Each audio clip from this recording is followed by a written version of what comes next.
많이 벌어지는 거. 만약에 자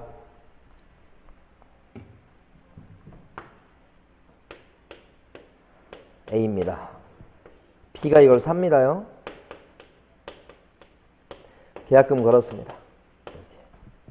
근데 B는 이걸 사가지고 지금 저거 지금 A가 살고 있는 집이에요. 자기는 들어가 살라고 그러지 않아요. 세를 넣으려고 그래서 B는 B 사가지고 세를 넣는 거예요. 그러니까 B 입장에서 봤을 때는 어떻게 하냐면 우리 부동산 사장님 보고 어떻게 해달라는 거예요. 전세를 맞춰달라고 그래요. 이 사람이. 그러면 이제 여기서 세입자를 구해주겠죠. 들어갈 세입자를 구해주는 그런 상황이죠. 이 세입자는 지금 계약금만 걸어놓은 상태야. 이 세입자는 누구랑 임대차 계약을 체결해야 될까요? 그러니까 여러분 입장에서는 이 세입자를 구했을 때 A 매도인하고 계약을 체결하게 만드는 것이 맞는 거예요? 아니면 매수인하고 계약을 체결하게 만드는 게 맞는 거예요? 이 사람. 날짜. 어떤 날짜? 매도인한테 해서 매수인으로 넘어가는 날짜에 따라갖고 그 날짜보다 이후면은 B하고 계약하고 이전은 A하고 소유권 넘어가는 날짜? 네. 넘어가기 전인데 지금? A하고 합니까? 네. 자, 요렇게 계약을 하는 방법이 하나 있고요. 그 다음에 요 매수인하고 계약하는 방법이 또 있습니다. 두 가지가 다 인정이 됩니다. 요렇게. 특징을 보시죠. 매도인하고 계약하면 나중에 소유권 이전 등기가 되는 순간에 이 사람은 어떻게 돼요? 대항력, 그죠? 소유권, 임대인이 지위를 승계하기 때문에 당연히 이 사람한테도 임차권을 계속 주장할 수 있으니까 안전하죠. 저 노란 걸로 하면. 계약하고서 이렇게 넘어갈 때. 당연히 세입자로서 대항력을 주장할 수 있으니까, 이렇게. 대항력이 있으니까. 그렇게 될 수 있죠. 근데 이때는 이제 매도인이 이걸 해주려고 그런다 그러면 매도인 입장이 좀 귀찮을 수 있는데 자기는 파는 입장이잖아요. 근데 또 전세 계약을 또 하잖아요. A가 싫어라고 그럴 수도 있는데. 그쵸? 장단점이 다 있다는 거예요. 요 B하고 하는 거 어떻습니까? 지금 주인은 아니지만 주인 될 사람이죠. 계약할 수 있죠. 근데 여기는 문제가 뭐예요? 좀 불안하지. 이렇게 체결했다가 만약에 이게 제대로 이행이 안 되는 상황이 오면 이 사람 보호 못 받잖아요. 그러니까 장단점이 다 있는 거예요. 그럼 먼저 여기하고 계약하는 거 해보세요. 이것도 가능해요. 대신 A가 해준다면요. 그죠? 그래서 이렇게 전세 계약을 체결할 수 있다. 임대차 계약을. 첫 번째는 이렇게 임대차 계약을 체결한다. 이렇게. 이 첫 번째 방법에 따라서 한다면 뭐가 문제가 될까요? 어떤 게 걱정이 될까요?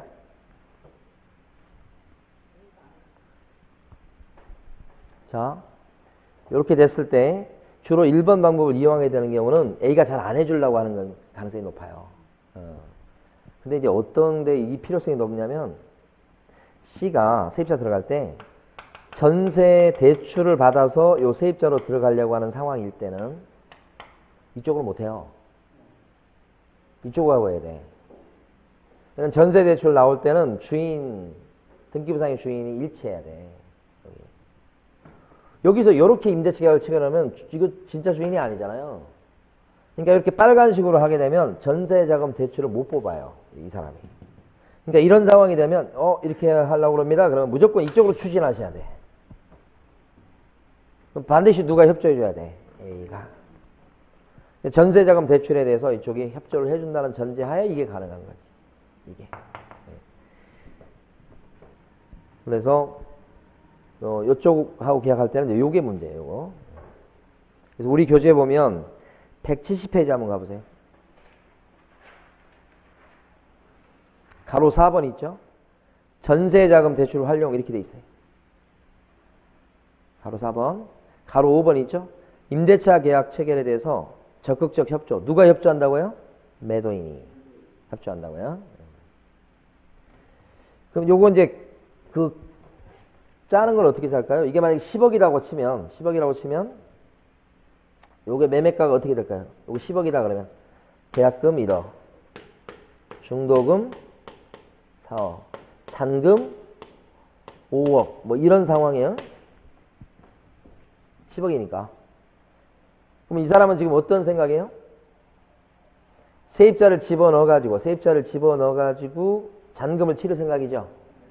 그러면 일단 기본적으로 요걸 짤 때 중도금을 좀 줄이는 한이 있어도 요걸 짤 때 그때 뭐 재량입니다만은 매매 중도금을 한 뭐 3억 정도 하고 잔금을 6억 이런 식으로 요렇게 요걸 좀 넉넉히 잡아놔야 돼. 그럼 매매계약서는 요렇게 나오겠죠. 매매계약서는 요렇게 쓰고서 그 다음에 뭐요?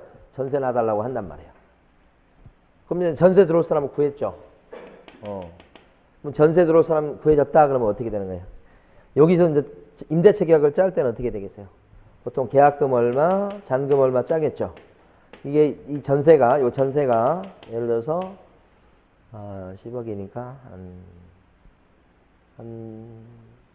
요 금액이 좀 맞아야 되는데 쉽게 해서 한 5억 정도라고 해봐요. 5억 전세로 빼준다. 그러면 계약금 5천에 그 다음에 잔금 얼마예요? 4억 5천. 그죠? 이렇게 되면 요렇게 매매계약서를 요렇게 짰다가 요렇게 요 사람이 들어오게 되면 중도금을 여기 중도금 요 3억이 돼 있잖아요. 3억을 1차 중도금, 2차 중도금으로 쪼개버려야 돼요. 먼저 이렇게 썼다가 1차 중도금, 2차 중도금으로 쪼개서 여기 나와 있는 계약금을 주는 게 있잖아요. 5천원, 5천만원. 요것이 2차 중도금 쪽으로 여기 들어가게 만들고요. 나중에 요 4억 5천을 잔금 주면, 그죠? 4억 5천을 요렇게 주면, 잔금 6억 중에 4억 5천 갔으니까 여기는 얼마만 주면 돼요? 1억 5천 주면 되죠. 이해되십니까? 그러니까 처음에 매매계약서 짤 때는 일단 3개로 짜요. 계약금, 중도금, 잔금. 그리고 이 사람이 전세를 맞춰달래요. 그럼 구했죠, 이제. 그럼 전세보증금이 이렇게 나왔죠. 그러면 전세보증금에 계약금이 있고 잔금이 있을 건데, 요 계약금을 어디에 맞추라고요? 중도금 여기에 맞추는 게 좋죠. 날짜 차이가 날 거니까. 그러니까 중도금을 2개로 쪼개야 돼. 그러니까 요 계약서를 고쳐야 돼요. 쪼개서 일부 들어가게 만들고 잔금 요건 4억 5천 요것은 여기서 바로 주죠. 바로 주고 여기 뭐요? 6억 중에서 1억 5천 이렇게 주는 거예요. 그걸 쪼개서 다시 자를 필요가 있다. 요걸. 우리 교재 특약 내용 한번 읽어볼게요. 171페이지.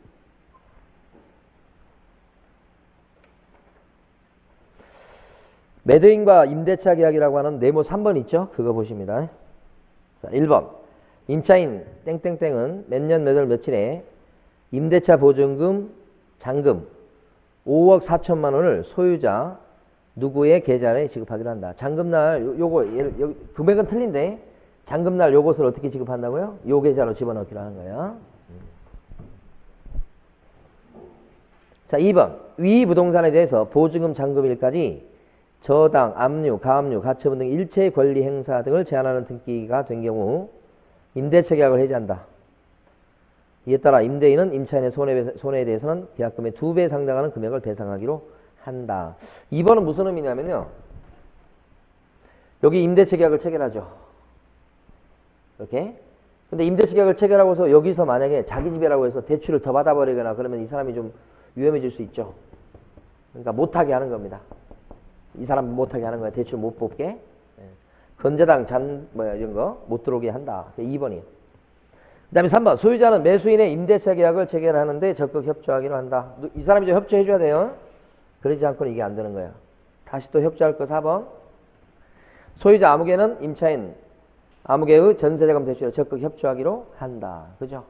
세입자 구하는데도 협조하고 이 사람이 전세자금 대출을 받는 경우가 꽤 많으니까 거기에도 누가 협조해 주시라. A가 협조한다. 그런 문구가 꼭 들어가야 되겠다. 이쪽으로 하는 경우는 요것 때문에 많이 합니다. 요것 때문에. 주인들이 싫어서 이거 안 해주려고 그래요. 그러면 이렇게 못 하는 겁니다. 그러면 전세 대출을 받아서 들어오는 사람은 못 들어오게 됩니다. 이 사람 못 가고 딴 사람 알아봐야 돼요.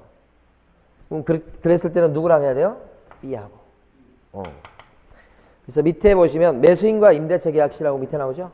그래서 임차인 아무개는 몇 년 몇 월 며칠 임대차 보증금, 잔금 5억 4천만 원을 임대인, 여기서 임대인 누구죠? B 계좌로 주는 거예요. 이렇게 주고, 이렇게 들어가서 이렇게 들어가는 거예요. 자, 2번 위 부동산에 대해서 보증금, 잔금일까지 저당, 압류, 가압류, 가처분 등의 일체의 권리 행사를 제한하는 등기가 됐을 때 임대차 계약을 해지하게 된다. 하지 말란 얘기죠. 대출 뽑지 말란 얘기입니다. 그랬다가는 2배 물어주기로 한다. 이렇게. 자, 그 다음에 3번이 꼭 필요해요. 아까 여기 이렇게 했을 때 문제가 뭐라고 그랬어요? 요게 깨져버렸을 때 이 사람이 이제 세입자로서 권리를 잃게 되잖아요. 이 깨지면 그럼 이때 이 사람 입장에서는 어떻게 돼요? 건넸던 계약금 같은 거 돌려받을 수 있어야 돼요, 제대로. 그래서 3번 보면 만약 아무개가 2017년 8월 10일 소유권을 취득하지 못하면 여기서 임대인 B입니다. 임대차 계약의 계약금을 포함한 보증금 전부를 즉시 반환하고 이에 따른 손해배상으로 임차인에게 2천만 원을 지급하기로 한다. 2천만 원 이런 것은 그냥 정한 겁니다. 임의로. 500만 원 해도 되고 뭐 1,000만 원 해도 되고 그건 정하기 나름이에요.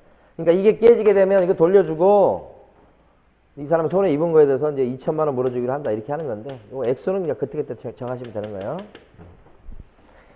이제 현장에서는 이렇게 둘이 매매를 하는데 매수인이 세입자 좀 맞춰주세요 그런 케이스가 되게 많다고요. 그죠? 그럼 이쪽으로 짤 건지 이쪽으로 짤 건지를 생각해 보셔야 돼. 이쪽으로 짜게 되려면 이 A가 협조를 해줘야 되고요. 이쪽으로 하게 되면 큰 문제가 뭐냐면 깨졌을 때 보호가 안 된다는 문제점이 있다는 거죠. 장단점이 다 있으니까 그 상황에 맞추어서 작전을 둘 중에 하나로 짜서 진행을 시켜야 되겠다 이런 뜻입니다. 일반적으로 B하고 많이 합니다. 이쪽으로 해야 될 경우는 특히 이런 경우죠. 이걸 원했을 때는 그런 세입자를 구하는 상황에서는 좀 해주시라 이렇게 하는데 주인들이 좀 싫어해요. 그리고 이론적으로 보면 어떻습니까? 이론적으로 보면 여러분 배우신 대로 하면 A가 더 안전한 거죠. 그렇게 하는 배우신 대로 하면 그렇게 되는데 현실적으로는 B하고 일반적으로 많이 하고요. 전세 대출 받을 때 이렇게 합니다. 협조 받아서 이렇게 하는 거고요.